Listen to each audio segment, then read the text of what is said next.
Good afternoon. Good afternoon. Thank you very much for waiting, and you may all be seated. You know, it's very appropriate that the last official event before Christmas, as we get ready for the Christmas holidays here, it we gather to talk about something very dear to me, and that is education. This week I had a chance to go to Chicago, spend a couple of days up there, and Chicago is one of the cities in our country with the lowest graduation rates in the country. And the basics program, which I've been talking about for the last 3 years, is something that actually I believe will make a change in our nation's schools.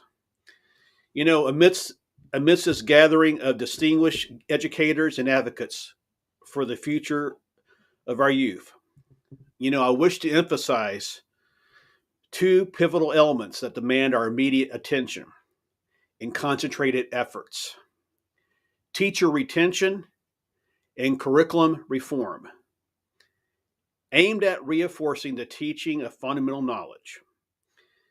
Firstly, the issue of teacher retention is one that significantly impacts the stability and quality of our education system. The departure of experienced and talented educators due to financial constraints or inadequate support systems presents a grave challenge. To counter this, it is imperative that we not only address the need to increase teacher pay, but also create an environment that fosters their professional growth. And I really sincerely mean this. As part of Back to Basics, what we're going to do is we're going to increase teacher pay to a livable wage. Too many of our educators throughout this country are living at the poverty level, if not below. It's time for that to stop. We've got the the teachers in our classrooms are the guardians of our future, and we must equip them with the means to educate our guardians of the future.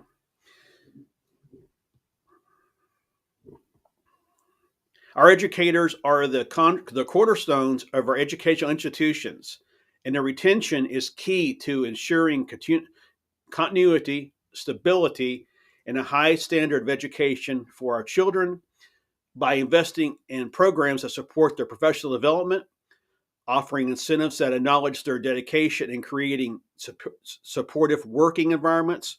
We can bolster teacher retention and create a positive cycle of growth within our education system. Secondly, our curriculum needs a comprehensive review to reemphasize the teaching of fundamental skills in an era of rapid technology advancement and evolving social needs. The basis often face neglect of a foundational knowledge that forms the core. And what I'm talking about is the ABCs, the one, two, threes, the good, the bad, the ugly. That is all we owe our students as educators. We don't owe them a political opinion. We don't owe them a political view. We owe them to teach them English. We owe them to teach them arithmetic. We owe them to teach them about our past mistakes. Yes, I want to say that, our past mistakes. Has the United States been perfect? Absolutely not. Have we done bad things? Absolutely so, we have. But what we have to do is not censor these bad things, not sanitize these bad things, but we need to teach these bad things. And by teaching these bad things, we will it will stop it from happening again in the future. If we teach our youth the mistakes we made as a generation, they won't repeat them in the future. You know, and that's one other thing we're going to do is we're going to revisit our curriculum to ensure a robust emphasis on teaching essential skills such as literacy, numeracy, critical thinking, and problem solving. We'll equip our students with the necessary tools to navigate an increasingly complex and interconnected world. By revitalizing our curriculum to reinforce the teaching of fundamentals skills, and creating an environment that supports and values our educators. We commit ourselves to fortifying the pillars of our education system.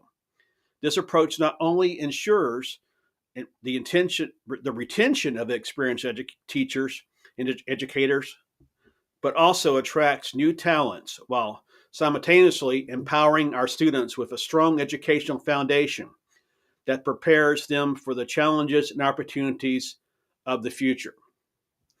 You know, education has been a interest of mine for almost 30 years. As many of you know in this room, I'm married to a professional educator. Very proud to do that. Very proud of that, actually. And one of the first things, our first year that we were married, way back almost 20, this will be 27 years now, that this happened, is one summer, Andrea wanted to teach summer school. And she did at the time for the extra pay. But at the end of summer school, when it was time to get ready to go back to school, she was tired and not really fully rested like she should be, ready to tackle another 9 months of school. You know, how do we fix that situation? Back to basics is a plan that will fix that situation. I talked about this in Chicago a couple of days ago, and what I'm talking about is this, quite simply. If we return the federal spending limits or federal spending, the budget back to the 2019 spending levels, if we return to the 2019 spending levels, use the difference between the 24-25 budget and the 2019 budget, we use that difference to fund teacher pay increases, we can make this work. Now, you're going to say, isn't teacher pay controlled by state and local governments? Yes, it is. And this is not another Washington power grab, but what it is a situation where states and districts can apply for the necessary funds to give teachers these wages. Which, for example, in the state of Texas, we're looking at approximately roughly 300 school districts. The average teacher pay will be over $100,000 a year. Think about that, $100,000 a year. A teacher deserves that type of pay increase. You know, and I talk about teacher retention. A lot of times people get into education, and it's not like for Andrea, it was a calling. She was motivated by a teacher that she had growing up. It was a calling. A lot of times people change careers and they see, oh, this is great. We get 9 months of school. We're currently off on Christmas vacation right now. It's 7:45 to 3:15. We're out of there. But what they don't realize is all the hours that are put in between that. A teacher works on the average around 80 hours a week. 80 hours a week. And not to mention right now, even though most of the districts are either on Christmas vacation or getting ready to go on to vacation the next couple of days, they're going to take home their laptops. They're going to be doing schoolwork, lesson plans, getting ready for the next semester. It doesn't end. And teachers and people enter the teaching career with this false illusion that teaching is it's 40 hours a week and 3:15 you're out. And that's where we're losing teachers. There are some cases where teachers have started one morning, and quit by the evening. We need to prepare teachers better for the classroom. One of the things that Back to Basics is going to do, it's going to pay for certification of teachers. Now, I know that most school districts actually pay for certification, but what we're going to do with this program is, let's say you're a mid-career adult and you're wanting a change, and that happens, and you see teaching as your calling. Well, if you get hired by an ISD or a charter school and you stay at that district for a year, we will pay for your certification. The government will pay for your certification. That is under the Back to Basics plan. These are just a few of the highlights, a few of the plans that I have for Back to Basics.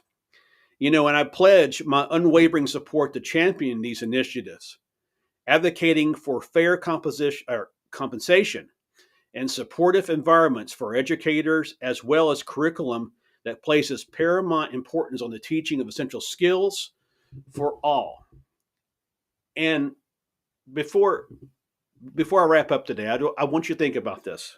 Everyone in this room today, we're all educators. And I want you to think about this when you go back to your classroom. Look at your classroom. In your classroom, you're going to have a future senator, a future lawyer, a future astronaut, a future baseball player, even football player, soccer player. But the foundation for those careers and those dreams are in the classrooms, and that's where your job comes in. As my administration, the Rogers administration, will 100% support education. Educators, you have my back. I support you. I support you in all that you do. And you need not leave here today worrying that, oh, he's not going to support us. I wholeheartedly support you, and I will continue to support you in the days ahead. I want to thank you very much for all you do. I want to thank you again for coming here right before Christmas. I appreciate you doing this. And I do want to wish you all a very Merry Christmas and a Happy New Year. And may God bless the United States of America. May God bless our troops. Thank you all very much. Thank you. Thank you. Thank you.